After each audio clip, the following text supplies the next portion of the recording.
जी तो नाजरीन, रजब भट्ट को गालियां दी गई। बिल्कुल आज लाहौर सेशन कोर्ट में रजब भट्ट के ऊपर हमला हुआ।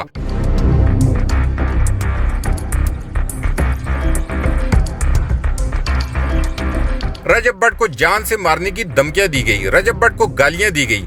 रजब भट्ट ने एप्लीकेशन भी दी है थाना इस्लामपुरा में और इसके अंदर इन्होंने ये सारी चीजें बताई हैं। मामला कुछ यूँ होता है, आज रजब भट्ट की पेशी होती है कि आज केस का फैसला होगा। दोनों साइड बड़ी फुल एतमाद थी। एक साइड से बोला जा रहा था जी हमारे हक में फैसला आएगा, जबकि इनके जो मदई है इन्होंने बोला हमारे हक में फैसला आएगा। तो आज केस का फैसला महफूज होना था, जो कि अब तक सामने नहीं आया। उम्मीद है ये केस का फैसला जो भी है वो कल तक सामने आएगा। लेकिन अदालत के अंदर कुछ नई चीजें हुई। एक तो रजब भट्ट की ग्लासेस को लेके हुआ कि उन्होंने मेटा ग्लासेस पहन रखी थी, लेकिन जिस टाइम पे इन पे एतराज उठाया गया, इस टाइम पे जो इनकी ग्लासेस थी वो साइड पे टेबल के ऊपर पड़ी हुई थी। और दूसरी बात, आज जहां तक रिपोर्ट किया गया, साफियों ने जहां पे देखा कि जो मदई थी इन्होंने इनको गालियां देते हुए कमरे से बाहर आई, संगीन नताइज की धमकियां दी। इसके बाद पंजाबी में इन्होंने बोला पैन वे लॉगर दी, ऐसी की तैसी, मैं छटंगी नहीं। इस चीज की वीडियो भी रिकॉर्ड की जा चुकी है। इसके अगेंस्ट रजब भट्ट ने थाना इस्लामपुरा में जो एप्लीकेशन दी है, बोला है जी सुबह 11 बजे मैं सेशन कोर्ट में मौजूद था और जब केस की समाअत हो चुकी थी, वापसी पे निकलते हुए मुझ पे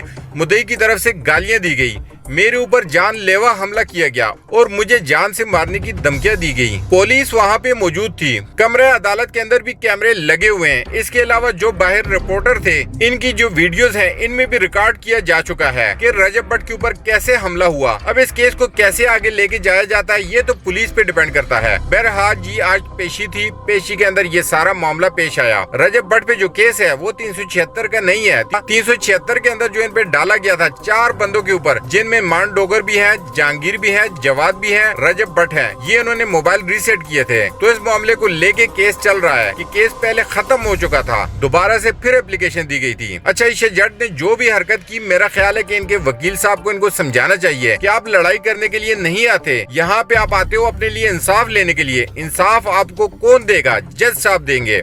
और जो बात भी करनी होती है आपके वकील साहब करते हैं। तो मेरा ख्याल है कि आपका जो गुस्सा है, अपने गुस्से को घर पे छोड़ के आए। अदालत का जो एटमॉस्फेयर है इसको आप पॉजिटिव रखें और आप ये उम्मीद रखें कि अदालत से मुझे इंसाफ मिलेगा।